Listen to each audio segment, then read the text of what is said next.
नमस्कार दोस्तों, मैं AR खान, स्वागत है आपको AR इन्फो वर्ल्ड पे। दोस्तों, अप्रैल 2011 में अगर आप 10,000 रुपये के बिटकॉइन खरीद के रखते तो आज उसका वैल्यू करीब 55 करोड़ से ज़्यादा हो जाते। और यही 10,000 की बिटकॉइन अगर आप अप्रैल 2011 से 6 महीना पहले खरीदते तो आज आपका प्रॉपर्टी 500 करोड़ से ज़्यादा हो जाते। खैर छोड़िए, तब अगर कोई 200 रुपया भी आपसे मांगते बिटकॉइन के अगेंस्ट में तो शायद आप भरोसा नहीं करते। आज के तारीख में भी बिटकॉइन के बारे में बहुत लोगों को पता ही नहीं, जबकि बिटकॉइन दुनिया के सबसे बड़ा निवेश बन गए हैं। अब आज के इस वीडियो में बिटकॉइन की हिस्ट्री बताने जा रहा हूँ, बिटकॉइन डिटेल में बताने जा रहा हूँ।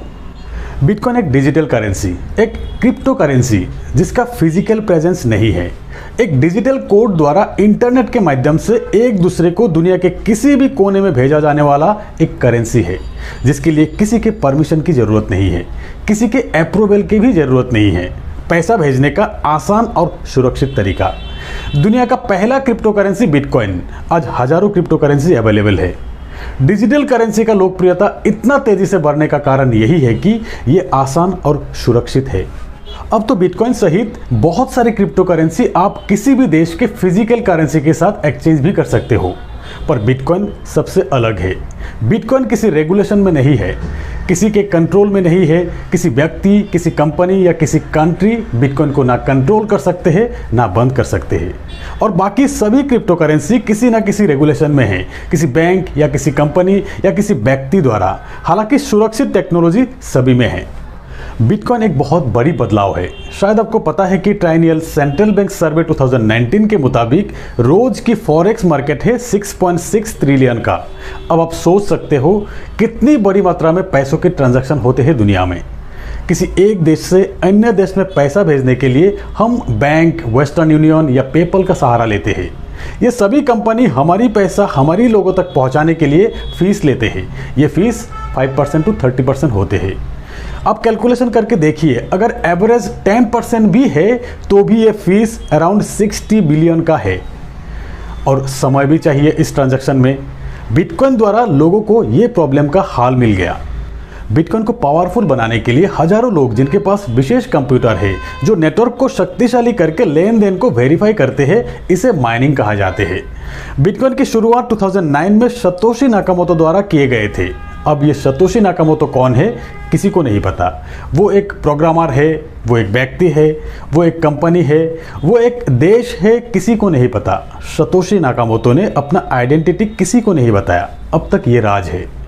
शुरुआत में बिटकॉइन सिर्फ एक आइडिया था, इसका कोई मोल नहीं था। बिटकॉइन की प्राइस 10 सेंट तक पहुंचने के लिए 1.5 साल लग गया। P2P फाउंडेशन नाम के एक वेबसाइट के जरिए पहली बार बिटकॉइन और सतोशी नाकामोटो का नाम सामने आया। इस वेबसाइट पे बिटकॉइन का व्हाइट पेपर भी अपलोड है कि बिटकॉइन क्या होगा, कैसा होगा बिटकॉइन का फीचर्स। बिटकॉइन ब्लॉकचेन बेस्ड इतना स्ट्रॉन्ग फीचर्स है कि दुनिया के बड़े बड़े देश के बड़े बड़े फाइनेंशियल इंस्टीट्यूशन भी सोचने पे मजबूर हो गया। बिटकॉइन ने ग्लोबल फाइनेंशियल सिस्टम के पैरेलली एक और सिस्टम खड़ी कर दी। सतोशी नाकामोटो ने अपने डॉक्यूमेंट द्वारा यह पब्लिश किया कि करंट बैंकिंग सिस्टम को किस तरह से बिटकॉइन द्वारा रिप्लेस किया जा सकता है। तो करंट बैंकिंग सिस्टम में प्रॉब्लम क्या है? Current banking system centralize banking system है। जो पैसा आप बैंक में सेव करते हो वो पैसा बैंक कहीं पे इन्वेस्ट करते हैं। अगर बैंक के इन्वेस्टमेंट में लॉस हो जाते हैं तो आपके पैसा रिस्क में आ सकते हैं। ऐसी कई उदाहरण है। PMC बैंक, लोग अपना पैसा बैंक से निकाल नहीं पा रहे थे।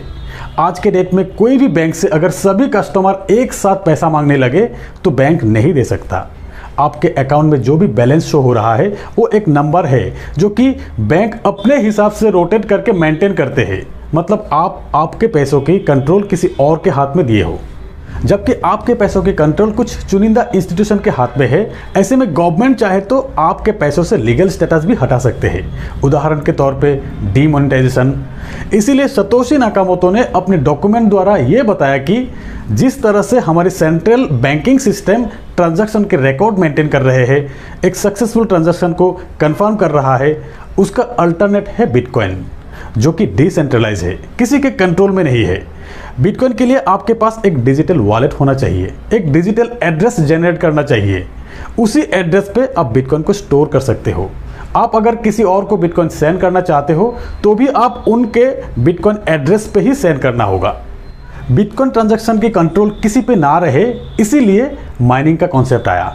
यहाँ लोग एक विशेष कंप्यूटर लगाकर एक एल्गोरिदम रन करते हैं और इन लोगों को बिटकॉइन ट्रांजैक्शन वेरीफाई होकर सक्सेस होने के बाद रिवार्ड के तौर पे बिटकॉइन मिलते हैं। यह पूरा सिस्टम एक ब्लॉकचेन फॉर्म में है। हजारों लोग माइनिंग में इन्वॉल्व है, जिसके लिए यह सिस्टम हैक होना इम्पॉसिबल है। 2009 में एक माइनर एक दिन में 100 बिटकॉइन जनरेट कर लेते थे और आज की तारीख में एक माइनर एक बिटकॉइन जनरेट करने के लिए कम से कम 100 साल लग जाएंगे, क्योंकि इतना ज़्यादा लोग माइनिंग में इन्वॉल्व हो गए हैं। अब 22 मई 2010 में पहला बिटकॉइन का लेन देन हुआ था। एक पिज्ज़ा के लिए 10,000 बिटकॉइन ऑफर किया गया था। उसके बाद से धीरे धीरे बिटकॉइन का लोकप्रियता बढ़ने लगे। पिछले 12 सालों में बिटकॉइन ने इतिहास रच लिया। बिटकॉइन दुनिया के सबसे बड़ा निवेश बन गए हैं। हजारों कंपनियां बिटकॉइन लेने लगे। बहुत सारे क्रिप्टो एक्सचेंज एस्टेब्लिश हुए हैं। लोग बिटकॉइन और क्रिप्टो की ट्रेडिंग से हजारों लाखों करोड़ों कमा रहे हैं। दुनिया के अमीर व्यक्ति बिटकॉइन में निवेश करने लगे।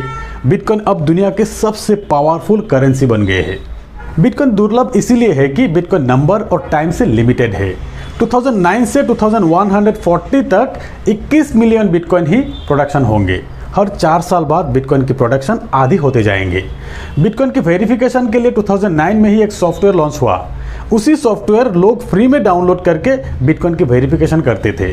जब भी कोई बिटकॉइन के ट्रांजैक्शन होते थे तब इन कंप्यूटर द्वारा वेरीफाई होके जाते थे। शुरुआत में हर 10 मिनट में एक ट्रांजैक्शन वेरीफाई करने के लिए इन लोगों को 10 बिटकॉइन दिए जाते थे। जब लोगों को बिटकॉइन मिलने लगा तब बिटकॉइन की डिमांड और बढ़ने लगे, नंबर ऑफ वेरिफिकेशन बढ़ने लगे, ज़्यादा लोग सॉफ्टवेयर डाउनलोड करने लगे अपने कंप्यूटर में बिटकॉइन अर्न करने के लिए।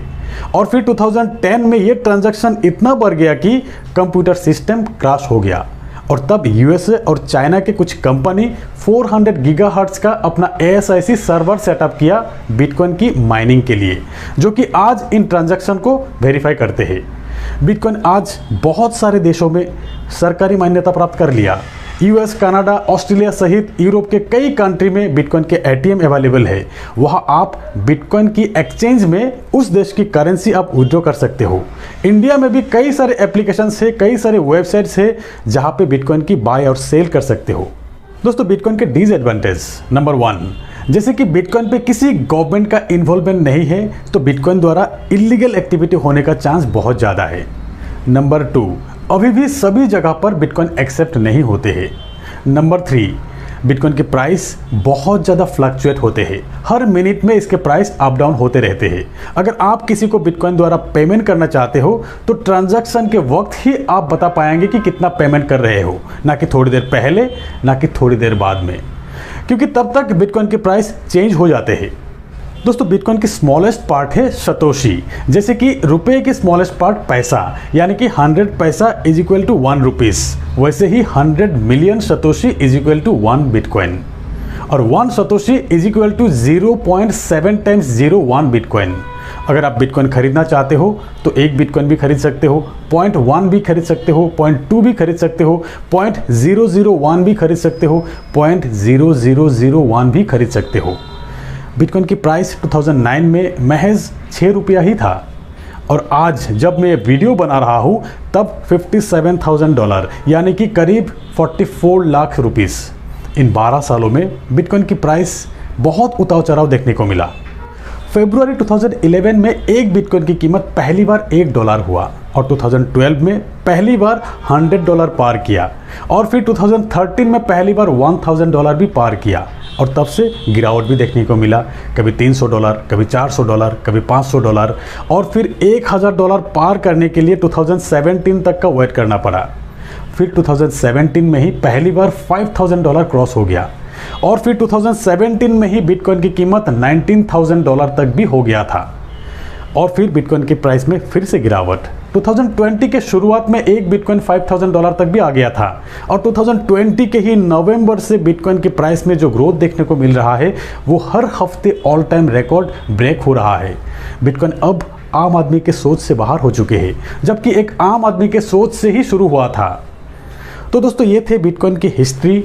अगर आपको ये वीडियो अच्छी लगे तो एक लाइक ज़रूर कीजिएगा। चैनल को सब्सक्राइब करके बेल आइकन को दबा लीजिए ताकि मेरे आने वाले हर नए वीडियो के नोटिफिकेशन आप तक पहुंचे और आप देख सके। तो दोस्तों, आज बस इतना ही। मिलते हैं मेरे अगले वीडियो में, तब तक के लिए बाय।